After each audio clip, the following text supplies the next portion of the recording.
Good afternoon. Today is day 334 of the multi-front war that Iran has waged against the state of Israel. This has been a really difficult time for lovers of freedom, for lovers of the United States and for the state of Israel, as well as for anyone who knows the basic distinction between good and raw brute evil. All of us who are aware of this distinction are feeling shattered to our very cores at the barbaric murder of Carmel Gott, Hirsch Goldberg Pollen, Alexander Lobanov, Almag Surusi, Eden Yerushalmi, and Ori Danino. And before we begin this webinar, I have to ask, why is the world not rising up against Hamas? Why on college campuses are the quote useful idiots rallying in support of Hamas? What is wrong with our educational system in that our students and many of our professors cannot recognize that basic distinction between goodness and sheer evil? Hamas is just one of Iran's many evil tentacles.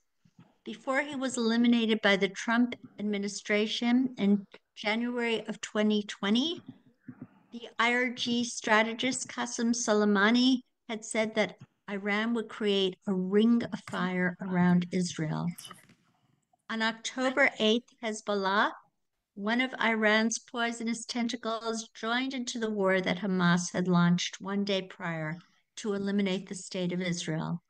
It has been a constant and steady war of attrition on Israel's north, scorching thousands of acres of Israeli farmland and forests, burning homes to the ground, and making it unsafe for 60,000 to 80,000 residents of Israel's north to feel secure to return to their homes.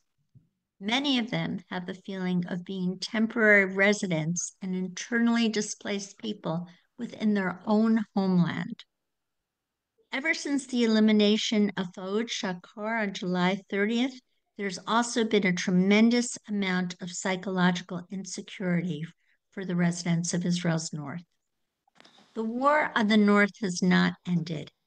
Hezbollah has been continuing a steady barrage of rockets, drones, and missiles into the North Galilee region. We're here today to speak with one of my true heroes in the fight to defend our one Jewish homeland. Lieutenant Colonel Sarit Zahavi is the founder and president of ALMA, a nonprofit and an independent research and educational center specializing in Israel's security challenges along its northern border. Sarit has briefed hundreds of groups and forums ranging from U.S. senators, congressmen and women, politicians to senior journalists and visiting VIP groups in Israel and overseas. Sarit scripts numerous position papers and updates focusing on Lebanon, Syria, and Israel's national security challenges. She had served for 15 years in the IDF, specializing in military intelligence. Sarit holds an MA in Middle East Studies from Ben Gurion University, and we have recently had the honor and privilege of accompanying her around Capitol Hill, and I have to say she's absolutely brilliant. Her unique achievements has led her to be selected by the Jerusalem Post as one of the top 50 most influential global Jewish personalities of 2021. Sarit, her husband Yaron, and their children live in the Western Galilee. Before we turn to Sarit, we'd like to tell our audience that, as many of you are aware, Amet does a great deal more than just our weekly webinars. We write, we publish, and we contribute thoughtful analyses every single week that are published in many media outlets. But we also inform our policymakers several times each week about the latest developments in the Middle East. Many of them have come to rely upon our judgment in order for them to make well-informed policy decisions. On November 19th of this year, we're having our annual dinner in Washington.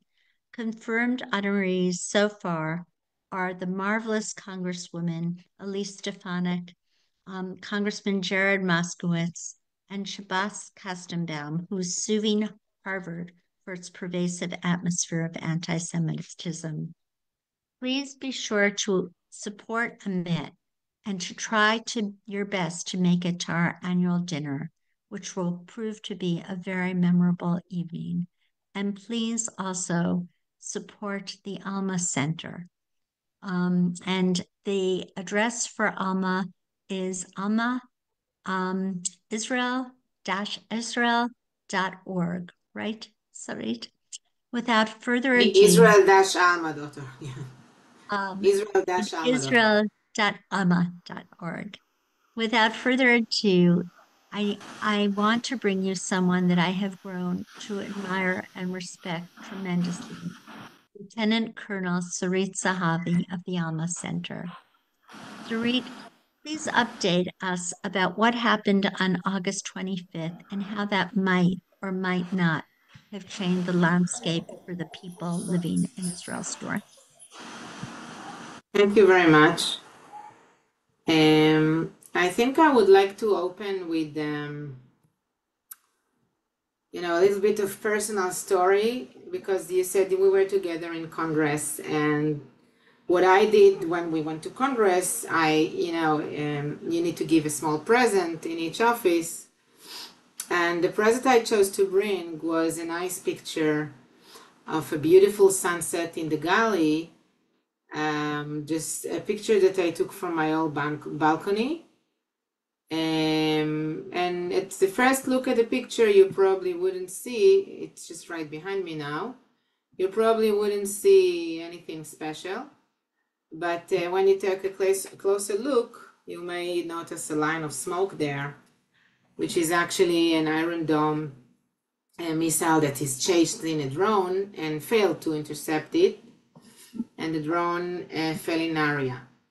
Unfortunately, this beautiful sunset, which is,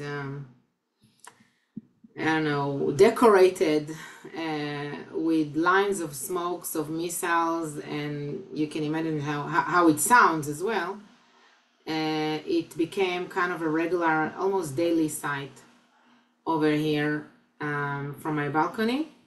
And I can say that the children in Israel went back to school in September 1st. So on the one hand, I was very happy that my little girl is going to school. She's 11 years old. But on the other hand, I don't feel safe enough to send her to school. You mentioned some of the incidents that happened recently. Just before I came to the States, there were 12 Jewish children who were killed in a non-evacuated community, because it's not that close to the Lebanese border. It's not 5 kilometers from the Lebanese border. It's a little bit more, and it's much closer to the Syrian border. And Hezbollah launched missiles to the mountain above, and one of the missiles landed in the community and killed 12 Druze children that were playing soccer. Yesterday, on Monday, I was at the office that's 5 minutes from home, and I saw that we had alerts next to home, and my little girl was home alone, which is something that we try not to have anymore since the war started. And I was like, as a mother, it was a difficult moment to know that she had to go to the shelter when she's alone, and she's okay. She's a very brave girl, but I was not okay as a mother to experience that. And this is becoming daily reality over here, and we have only 15 seconds to run for shelter, which is never enough. This Monday she made it on time because she was just next to the shelter, but if you're just in the second floor or you're just outside, and you don't make it on time. So this is just an opening note from a very personal level, other than everything that is professional that we're going to talk about. I want to give you a little bit of statistics of what this war looks like up here. Since it started in October 8th, actually, we had more than almost 2,900 attacks of Hezbollah. Attacks means doesn't mean the amount of missiles. The amount of missiles are many more. It means each time something is being launched from Lebanon, they could be 200 missiles at the same time, or 80 missiles at the same time, or 4 drones, or 1 missile. These are the attacks. I don't know if you can if I can share screen a little bit. If you enable me to share screen, I will try to share some graphs. Half of the attacks were to, okay, great. Let's see if I can do that. Half of the attacks were to civilian targets, meaning that even when Hezbollah states that it targeted military targets or IDF bases or things like that, when it is using inaccurate weapon like the rockets, so clearly, as you saw with the Druze incident, Druze children, we are getting killed. You can see from the graph that it is a pretty much stable war of attrition. A little bit ups and downs, but not too many, while half of the targets are civilian targets, pretty much from day one. It's more of the same. This graph is up to August 31st. We had more in the past 4 days. Only today there was a barrage of 60 rockets to Kiryat Shmona, which is the biggest town in the Galilee, in the Upper Galilee, 2 kilometers from Lebanon. It is evacuated. It's 23,000 people, that most of them are not in the town. And every day there are sirens go on there, and many homes, like almost 100 homes were hit in Kiryat Shmona. We had more than 120 incidents of direct shooting, declared shooting of Hezbollah against Kiryat Shmona. So Kiryat Shmona is a very good example to the way this war looks like. That's more than 400 missiles and rockets that were launched to Kiryat Shmona only since the war started. We had 25 civilians and 22 soldiers that were killed here in the Israeli side of the border. In the northern front, almost all of them from the Hezbollah fire. Most of the incident, if I'm sharing another nice graph with you now, so I want to share the types of munition. You will be able to see that most of the incidents are of what we call high trajectory fire, which is actually the rockets. The good news is that these rockets are inaccurate, and these rockets can be intercepted by Iron Dome. The bad news is that inaccurate means they spread all over, and if Hezbollah is launching 200 or 80 or 20 or 60 like this morning at the same time, it is becoming more challenging to intercept them. It means that if we had, as you see in the graph here, 1,200 attacks of rockets since the war started, you can make it like 10 times when you try to count the rockets, how many rockets, and maybe even more than 10 times. It means that each rocket that falls in open area, which Iron Dome doesn't intercept rockets that are about to fall in open area, cause fires in the summer. It means that if a rocket hit an open road, which also considered open area, and it hit your car, so you will get killed, and it happened. We had 2 parents who were killed from a direct hit of a rocket on one of the main roads over here in the Upper Galilee. And it means that a huge disturbance to the daily life. Again, if I'm going back to the issue of the schools, most of the communities in the Galilee are small communities. It means that the children that are going to school are driving on buses, and the buses are driving on the main roads. And the parents demanded to have a solution to this problem. And what the Homefront Command had done was to include the main roads within the Iron Dome polygons. But it means that we will have to use much more Iron Dome missiles against these rockets, and every missile of Iron Dome worth $50,000. And we usually launch 2 missiles against each Hezbollah missiles that worth maybe a few hundreds of dollars. So that's like to, to try to understand, how these numbers are translated to the daily life and to the fact that people are living here and trying to have some kind of life.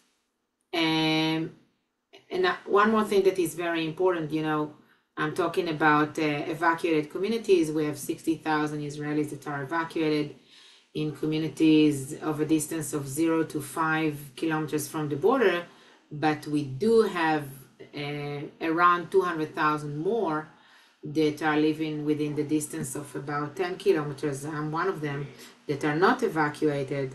And as you can see in this graph, about 15% of the attacks of Hezbollah each month are, in the past 3 months, are to areas which are not evacuated. And the reason that you see a decline in the shooting here during August is thanks to the IDF attack in August 25, which in a minute I will talk about it in details.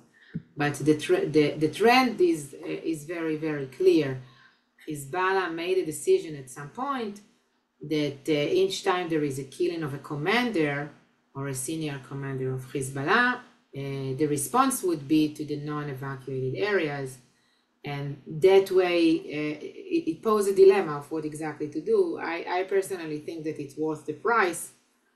But, I'm saying that very, very carefully because, again, worth the price of what? Like, eventually, it's us, it's me, it's my family. But at the same time, killing senior commanders of Hezbollah, meaning killing commanders that were in their positions for many years, and it's truly a damage to Hezbollah. But it couldn't be a strategy. Israel, since the war started, killed 48 commanders in Hezbollah, senior and field commanders.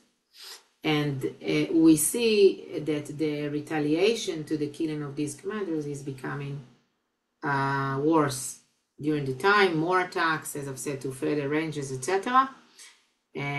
This cannot be a strategy by itself. Eventually, what should be done is damaging the capabilities, the munition, the warehouses, the launchers, etc. But I'm a little bit jumping to the end.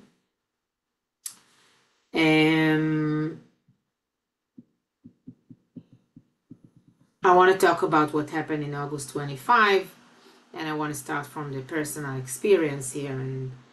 And again, it was 4:30 a.m. There was no one person that lives here that was not awake at 4:30 a.m. on August 25 because the blasts were unbelievable. Like, they were huge. I've never heard something like that since the war started, and we hear blasts every day here since the war started. Where I live, like, I'm saying it's like kind of surround from east and from west. But that morning, it was something different. It was clear to us that something different is going on. And once we saw that there were no alerts, we understood that what we hear is actually the IDF attack against Hezbollah. But it was really, really scary and really, really loud.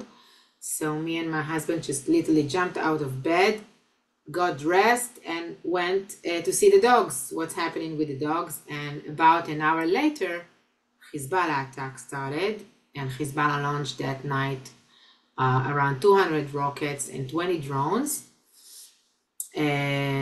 but hardly damages. And hardly damages because it was early in the morning, so no fires because of the humidity.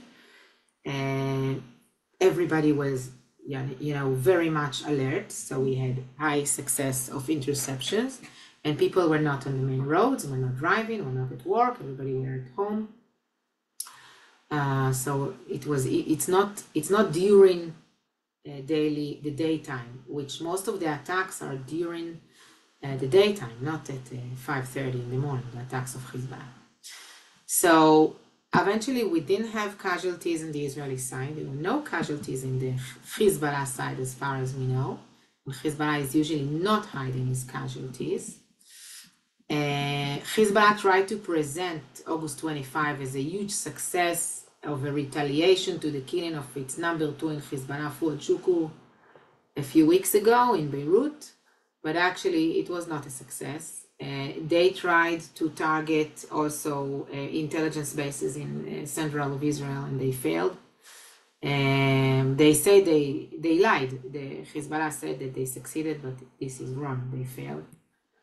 And I think what the IDF was trying to do is to send a message to Hezbollah that we know where you are, we can get to where you are, including underground. I believe at least some of these attacks that I've heard, like the earth was shaking. So I believe that it was also to some underground launchers.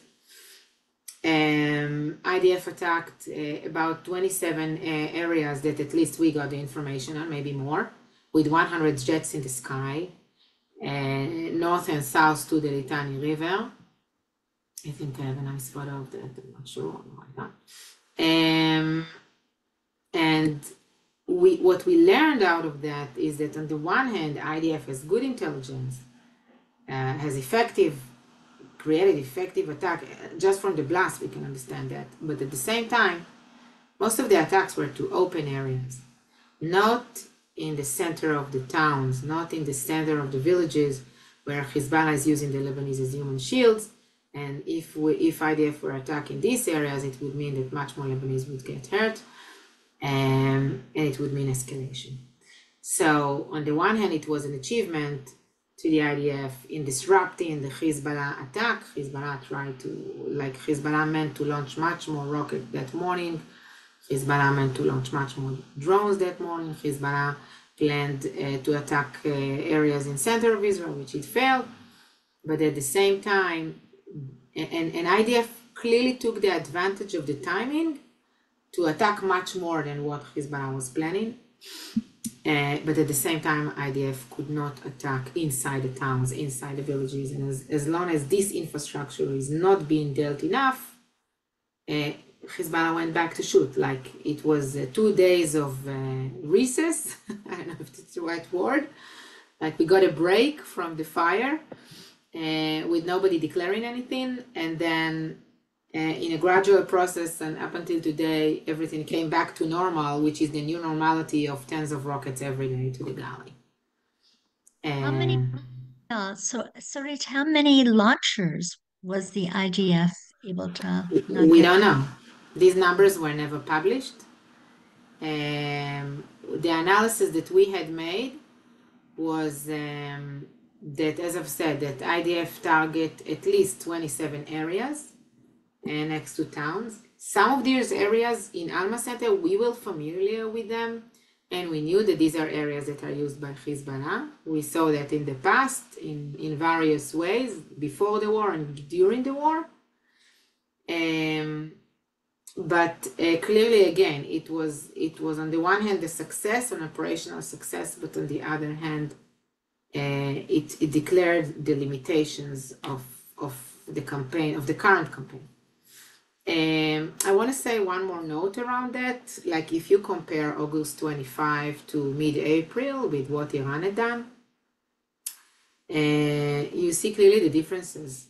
It's easier for the IDF to plan a preemptive attack or initiate a preemptive attack or attack against the capabilities of Hezbollah than against Iran. Clearly, Iran is far away. The logistics are different.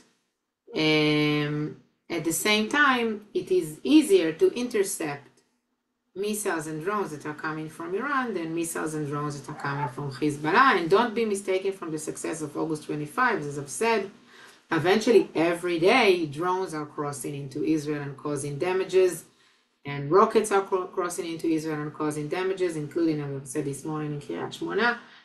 So not everything is being intercepted, and August 25 was a success, but it was not the daily life here. By any means, it was not the daily life. So, first of all, I think we can stop here. Yeah, I think we can stop and open it Right. for your questions. Sure.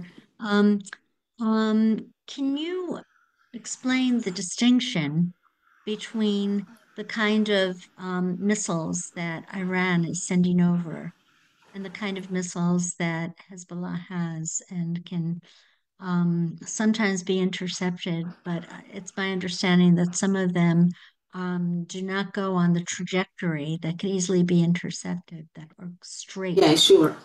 Okay, so I'll say a few notes. First, the missiles of Hezbollah need to cross almost 2,000 kilometers.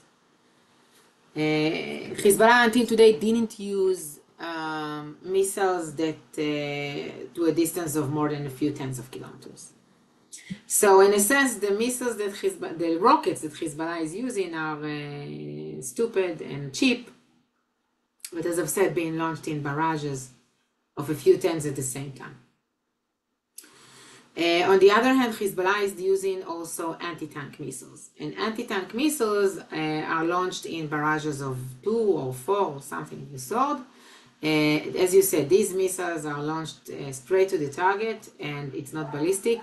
It means that we cannot intercept them. There is no way we can defend ourselves from these missiles unless you destroy the launcher before it launched. Once they are launched, they hit the target. They are very accurate.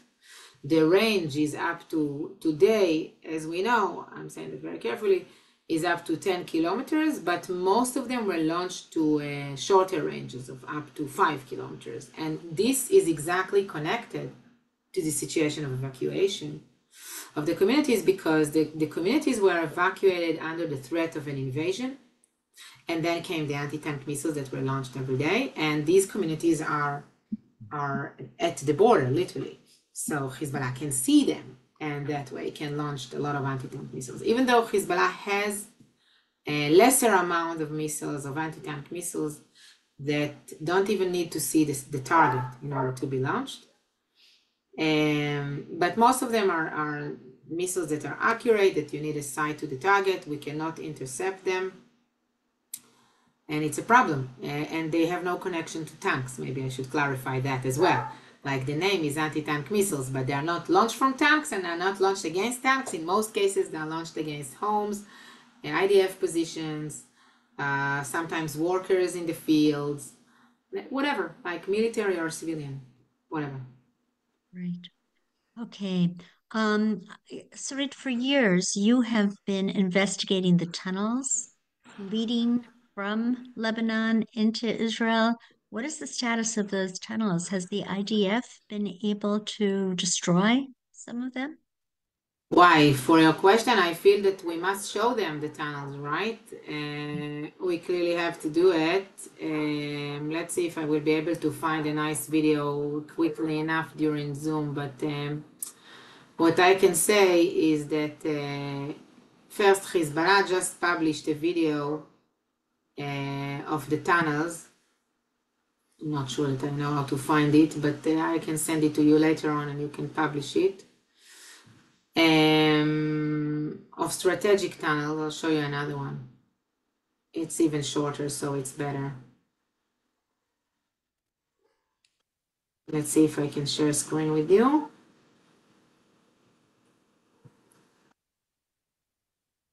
Okay, can you see the video? So the person that you see in the video wearing the uniforms here, in the left side, is Imad Mounia, who is an ex-commander of Hezbollah, and he is dead since 2008. So everybody was talking in the past few weeks about Hezbollah tunnel because Hezbollah published a video about its tunnels, but actually it's not new. Hezbollah had 40 years to excavate these kind of strategic tunnels that can enable them, and you can see in the video clearly there are vehicles there and launcher of rockets. Hezbollah excavate these tunnels in a process that lasted years ago, including tunnels that are border crossing tunnels. IDF found a few of them a few years ago. I'll show you again. I want to show you the video because I think it's important. The video that I'm going to show now, I took the video from inside a tunnel in an area that is half an hour drive from my home. And everything you see in the video, this is a border crossing tunnel. Everything you see in this video was made by Hezbollah. The stairs, the wires that you see of electricity and air conditioning, communication as well. This tunnel is a kilometer long and 80 meters deep. That's 250 feet deep. It's an unbelievable project because you see the terrain, you see that it's different from Hamas tunnel. There is no cement here. You don't need cement here because it's all excavated in the rocks, and the tactic is very similar to tunnels of North Korea. North Korea and Iran actually assisted Hezbollah in this project, and we're talking about the 80s and the 90s when Hezbollah commanders visited North Korea, to learn from them about underground warfare, and they brought this knowledge. And with our report, we found that that North Korean company assisted in excavating these tunnels, working with an Iranian organization that was responsible for the project. It's amazing because there was a hearing in Congress many years ago on this topic, and we used the materials from this hearing in our report, and we published it a few years ago. And people didn't believe us.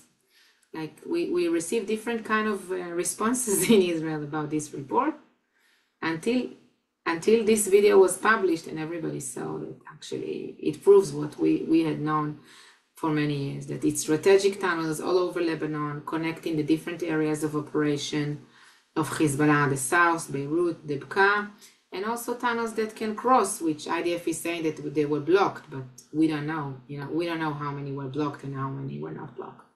Well, the IDF has been able to successfully destroy many of the tunnels from Rafah into Israel. Why hasn't or has the IDF been able to destroy any of these tunnels from Hezbollah into northern Israel?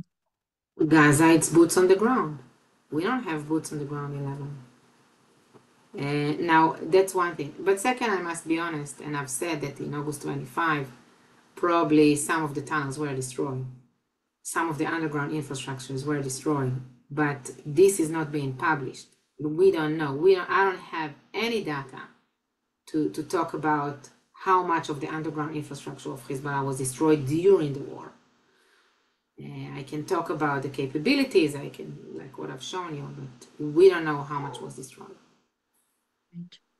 All right. Last week, the United Nations Security Council renewed the mandate for UNIFIL, passing UN Security Council Resolution 2749. How effective has UNIFIL been? It's not effective, and I would even say that it is damaging or damaged during the past 18 years.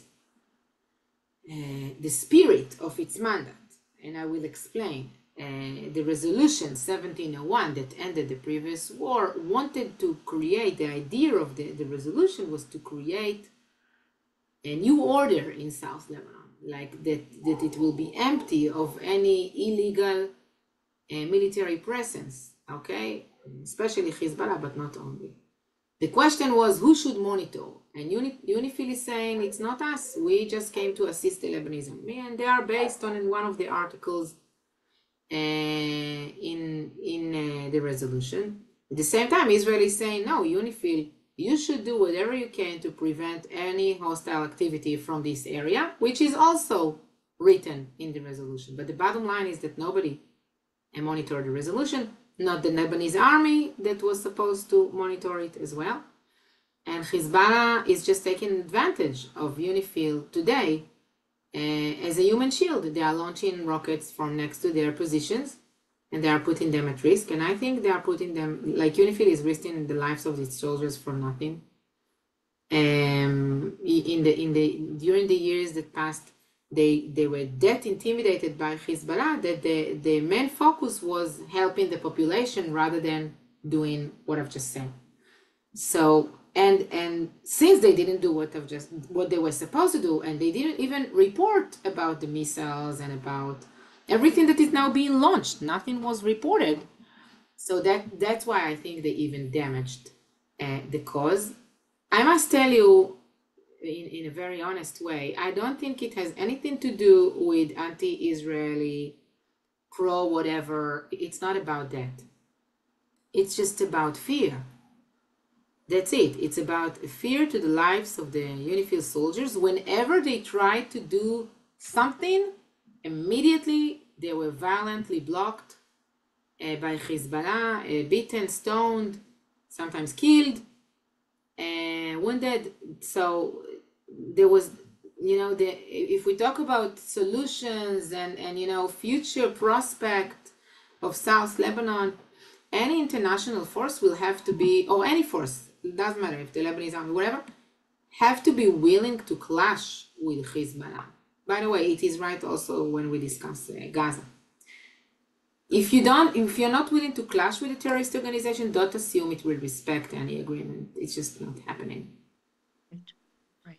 Appeasement never works. Every year, American legislators routinely earmark $300 million for the Lebanese armed forces, thinking that there's some sort of hindrance against Hezbollah.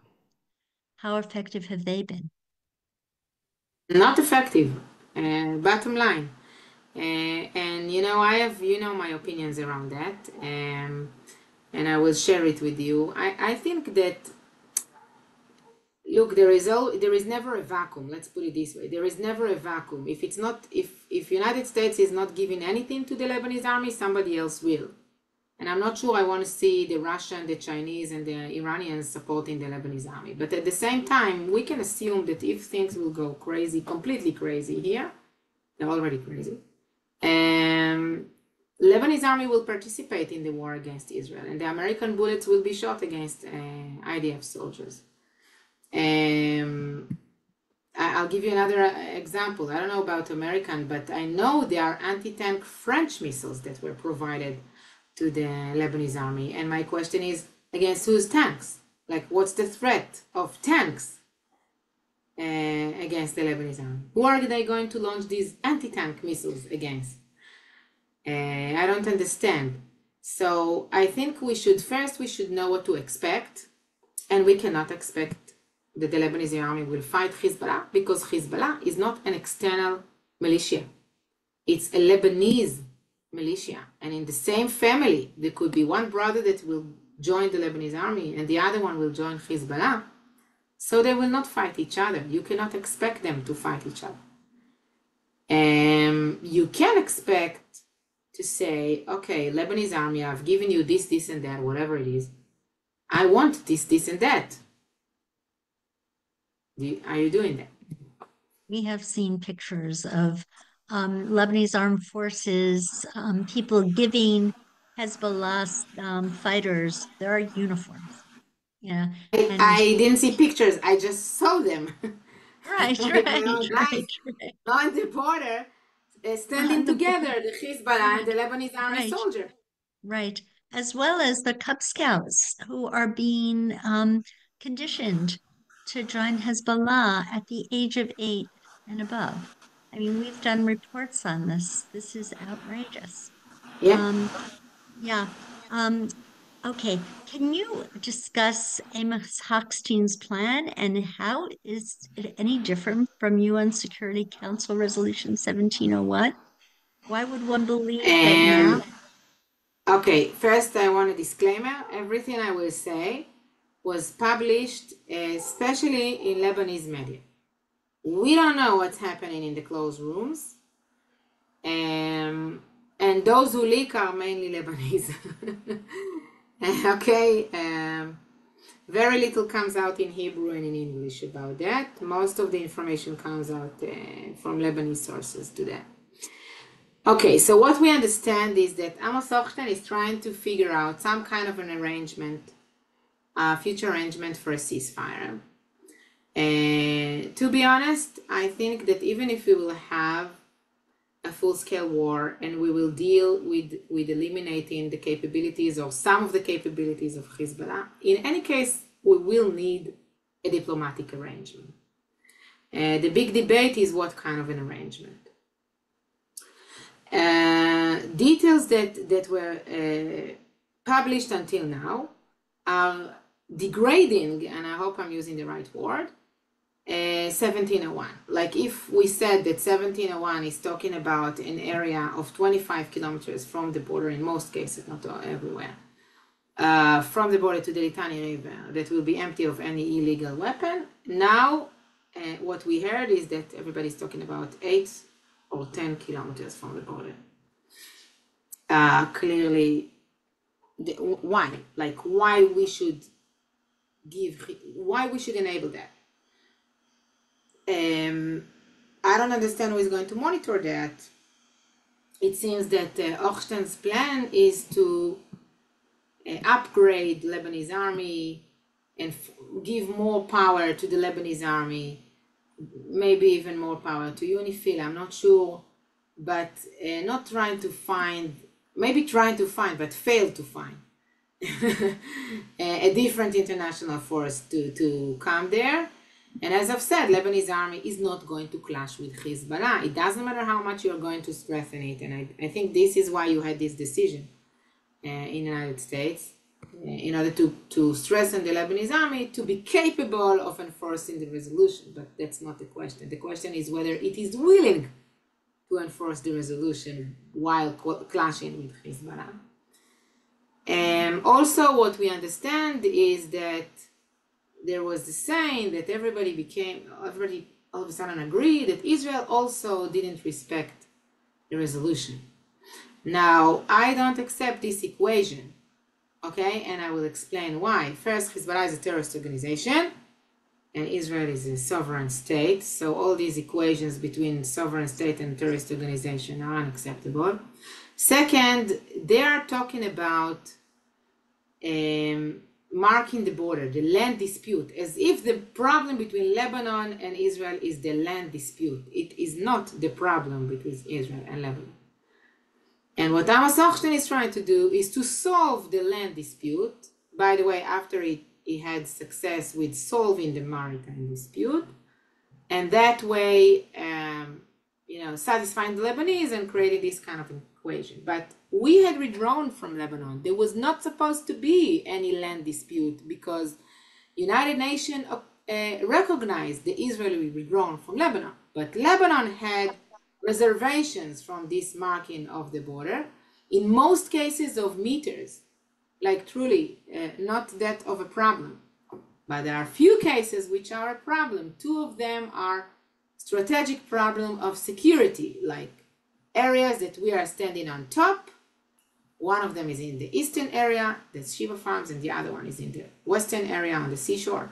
And if we are not standing on top anymore, you cannot see what's happening below. If you stand there, you understand it very, very clearly.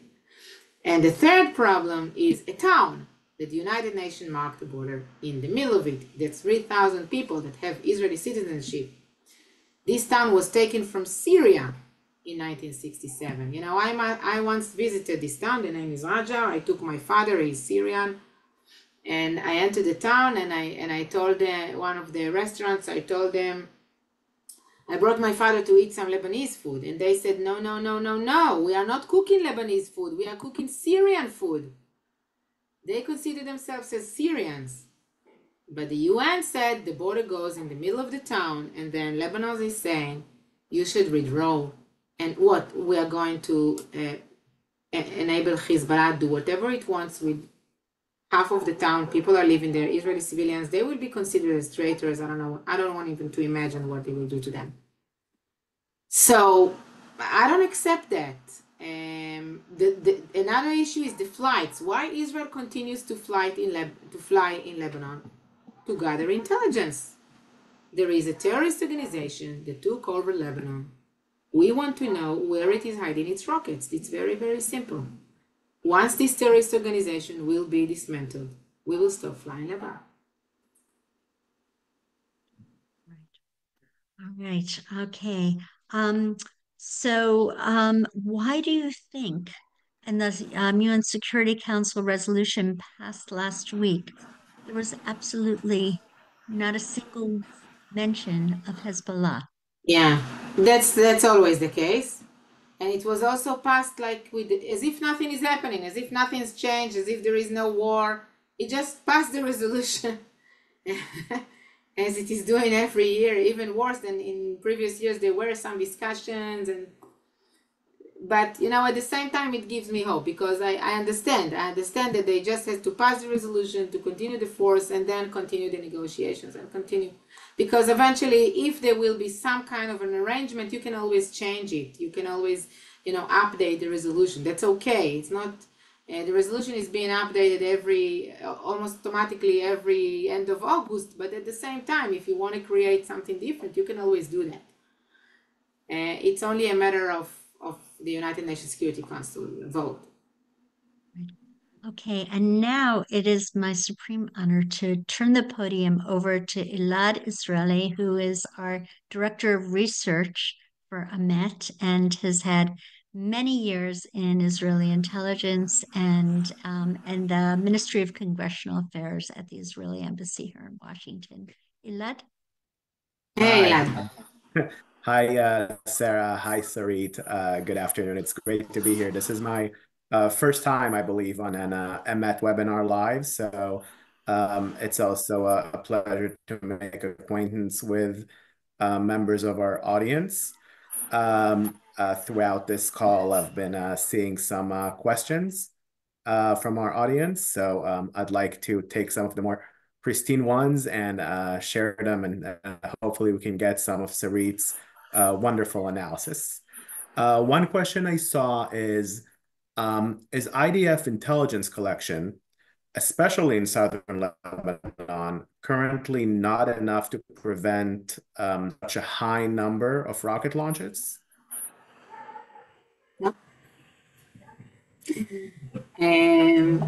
Look, obviously at this platform we are not going to discuss intelligence too much, but the bottom line is the answer is no.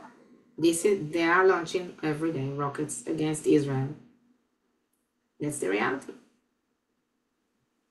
Yes, and I assume, I'm sure they're doing their best as far as capabilities. No, but I would even say more. Maybe I should say it, to clarify. IDF, since the war started, attacked in Lebanon thousands of times, every day.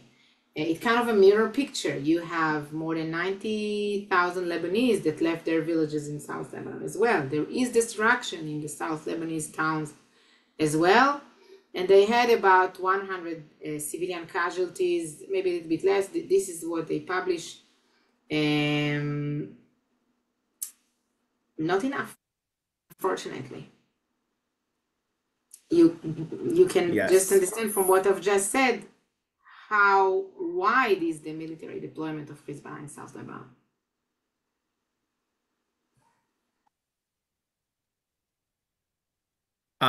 One more question I've seen is, with all the talk of the possibility of a deal in Gaza, a ceasefire/hostage deal, do you believe that such a deal, if it is achieved, will free up Israeli resources to address the situation in the north? Or would it rather tie Israel's hands because of international pressure to de-escalate on all fronts? I think the answer lies in Washington. Only Washington. Eventually, we need Washington on our side here. It's very sad to say it. I wish it was not like that. But I think from the beginning of the war that we need Washington on our side if we want to go to something bigger in Lebanon. To tell you the truth, I know that everybody is saying that we should have a deal in order to deal with the North. Okay, I don't know if that's the right term in English. But how are we going to deal with the North if while we are seizing our fire, Hamas will recover and already recovering its capabilities in Gaza? I don't have any answer to this question. I truly don't know.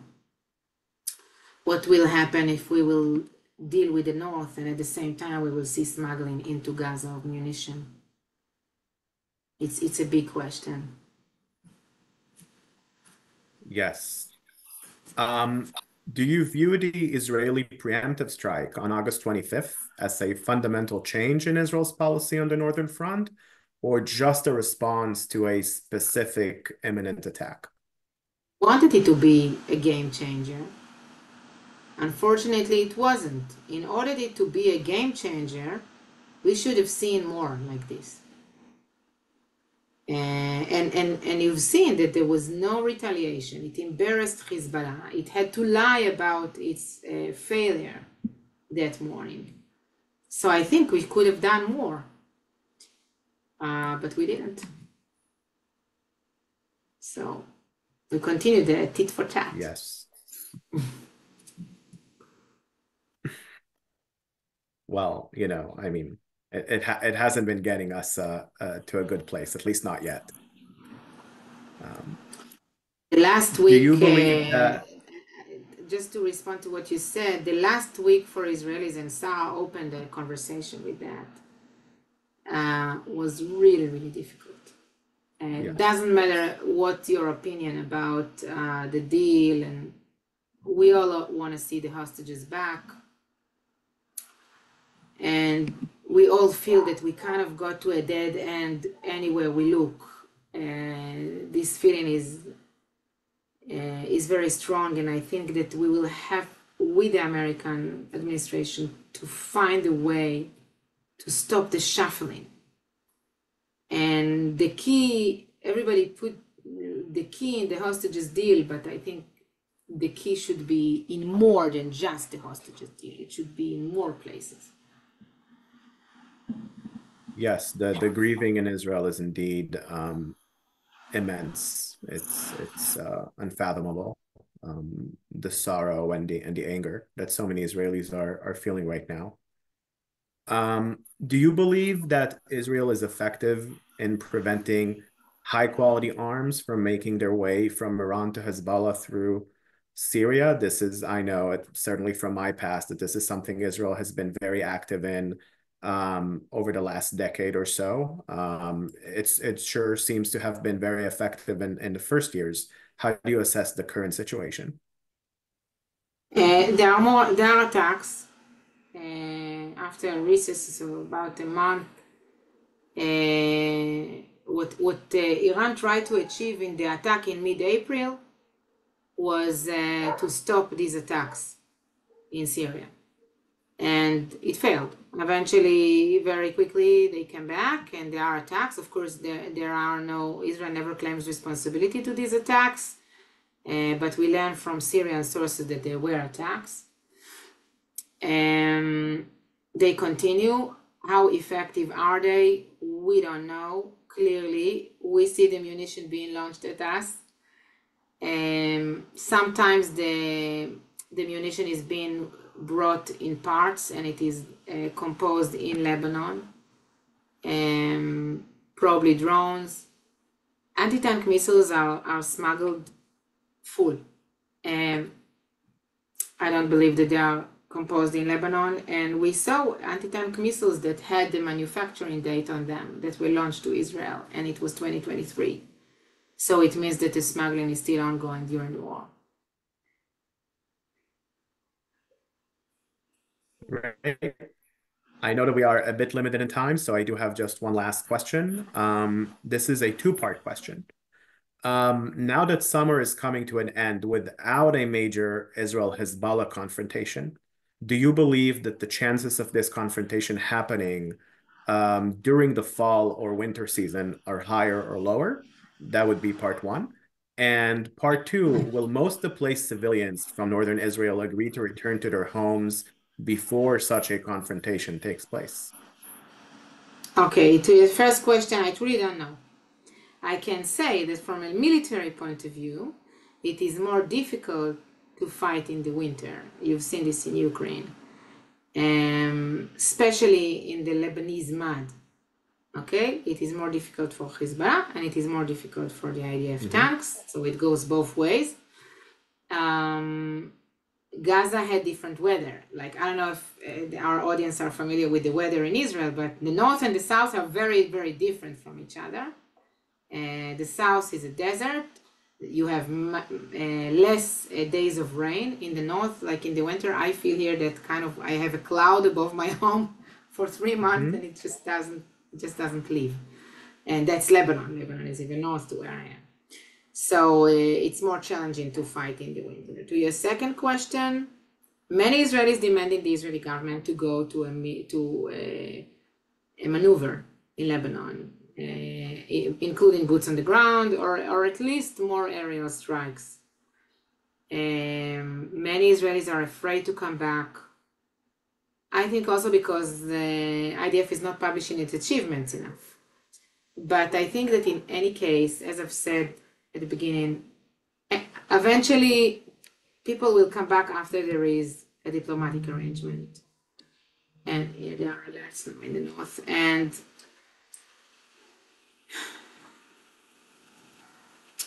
we have alerts now in Kiryat Shmona. A diplomatic arrangement that will not satisfy the Israelis, that will try to fool us again, that will not bring us the simple answer to the question, how are you going to dismantle or to eliminate the Hezbollah military capabilities on the other side of the border? If this will not be dealt in a very honest and direct way in a diplomatic arrangement, it would mean that people will be afraid to come back. Now, you have to understand that we have situations here that people are still paying the mortgage on homes that don't exist anymore, that were ruined. Mm-hmm. So I believe that those who will be able to afford will not come back. But what about those who will not be able to afford? They will come back eventually. They will come back. But the fear is huge from another campaign, from another massacre, from Hezbollah doing exactly what Hamas had done, because Hamas actually replicate Hezbollah plan, not vice versa. So these capabilities must be dealt. We cannot live anymore in a situation that we will see, and I myself experienced that, Hezbollah military operatives on the other side of the border, with no binoculars or anything, just meters away from us. All right. So first of all, I want to apologize to some members of our viewing audience that sent in questions that we were not able to get to. I want to profoundly thank Lieutenant Colonel Sarit Zahavi, who is a powerhouse and a wonderful, courageous, strong woman whose information has helped so many policymakers throughout the year. And I can't thank you enough. To support Sarit's valuable work, please give to Israel-alma.org. And we want to see every single one of you supporting us. We need your help tremendously, and to come out to our dinner in Washington, D.C. on November 19th. And again, thank you so much, Sarit.